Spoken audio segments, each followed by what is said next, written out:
Over the years of classic console generations, there has been many opportunities to revisit and bring back some iconic classics that help to change the landscape of the video game industry. And for a lot of us, many of these games are simply unheard of, as we were just not aware of them growing up. But now we have the opportunity to revisit them or to try them for the first time, which is an interesting concept in itself. So here we are taking a look at the first volume in the Sega Ages Memorial Selection under Volume 1, which is a compilation that includes 4 classic games from different genres that would have appealed to different player dynamics of that time. So let's take a look.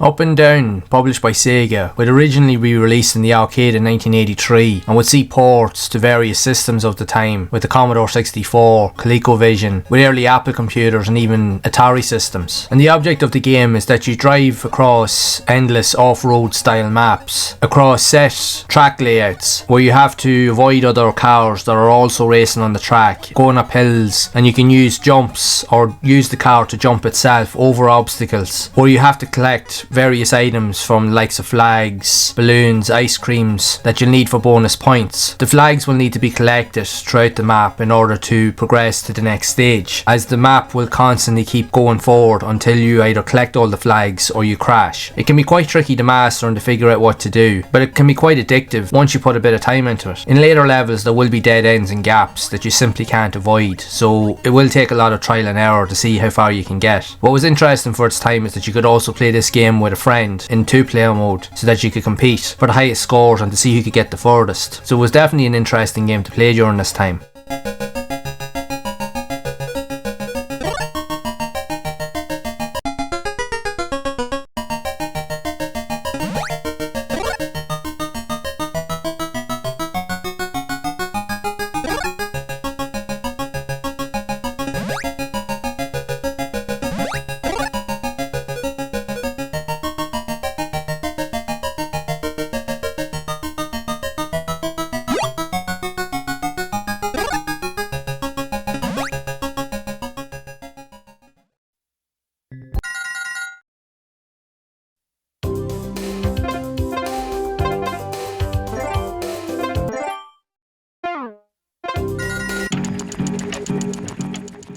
Head On is a very early racing style game that originally released in the arcade in 1979, and the emphasis on the gameplay is that you play on a singular map and you have to race around collecting dots, very much in a Pac-Man style scenario, but you also have to avoid another racing car that's coming head on, literally in the opposite direction. And this is where the game can get quite tricky, as the AI can be quite aggressive, as they're always trying to anticipate, and 9 times out of 10 they will always find their mark. You have to be quick with your reflexes in order to avoid any crashes, because they always end up trying to position themselves on the same line or path that you're on. But what makes the game even more tricky is that depending on the position where the car is on screen that you're controlling, whether it be up, down, left or right, the controls on the actual controller will change. So instead of going from left to right, you could end up pressing up and down, and each position on the track at any given time will completely change the controls, so you'll completely lose track of where you are, and if you're not quick enough to react to it, you're guaranteed you'll crash. I found this from playing it, and yeah, let's just put it this way, it took quite a few tries to really figure out what was going on, only to understand that the controls are the main emphasis that cause the friction with the playable features, as they change so often. And if you're not familiar with it, let's just put it this way, you'll be left very frustrated. But it's an interesting concept for an early racing game, but it's a lot harder than you may think.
Flicky would be seen as a very popular early game for Sega. They released in the arcade originally alongside the Sega SG-1000 and would be ported to many other systems of the time, even later with the Master System and the Sega Genesis or Mega Drive. That would see you take control of a blue bird known as Flicky, and your goal is to collect all of the small chicks or chickens from each of the maps and bring them back to the safety of the exit. But along the way you'll also have other enemies and cats and other entities in order to deal with. Now there are weapons that you can pick up that you can use to defeat or ward off threats as you move throughout the maps, and for each chicken that you pick up you can chain them together to try and capture them all and get to the exit all in one go, which will help to increase your scores overall. But if at any point when the enemies hit any of the line of chickens, they will break away from the pack, so you'll have to go and collect them again and try to reach the exit without dying. It can be quite a tricky game, as the scene that you play in throughout each level is almost like an endless format going from left to right. So essentially the only way to proceed to the next level is literally to collect all of the chickens and get them to the exit without dying, which will take some getting used to and will become more difficult further into the game that you get. This game would also see many ports on later collections, even on modern systems with the likes of the PlayStation 2 and so forth, even among other popular collections like the Sega Mega Drive Classics or the Sonic Mega Collection. And any future collections that are currently in development, there's almost a guaranteed certainty that this game will be among that list of games.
Peno would originally release in the arcade in 1982 and would see later ports to various Atari consoles during the early 80s, and a port would also be added to the Sega Game Gear in 1990. And with the goal of the game, you must defeat enemies by pushing blocks together to crush them within each of the maps that are on screen. You can also capture them if you manage to shock them and they are dizzy, which will gain you additional points, but you all have to do this within a time limit, which can also add to the challenge of the experience. It's quite a challenging game and it can be a struggle to figure out what to do in the beginning, but with enough time and effort you'll be able to figure it out. But it's not for the faint-hearted.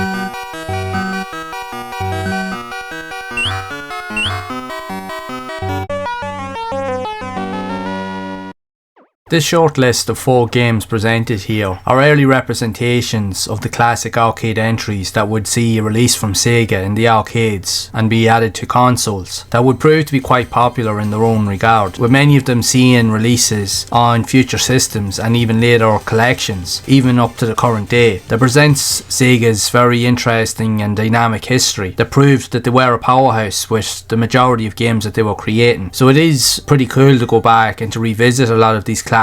while they also present some interesting and useful aspects to make them more appealing to the modern landscape of gamers. As yes, these games would have been extremely challenging back in the day, but at least with some of the additional elements that are added into these collections, they are more approachable and will hopefully make them more enjoyable. With that being said, this is just but one of many lists of classic collections and entries that were re-released by Sega over the years, not just from the Sega Saturn but even with later systems, and there is even more yet to discover with some games that you probably may not have even heard of, which we can look at more in this next video, so it might be worth checking out.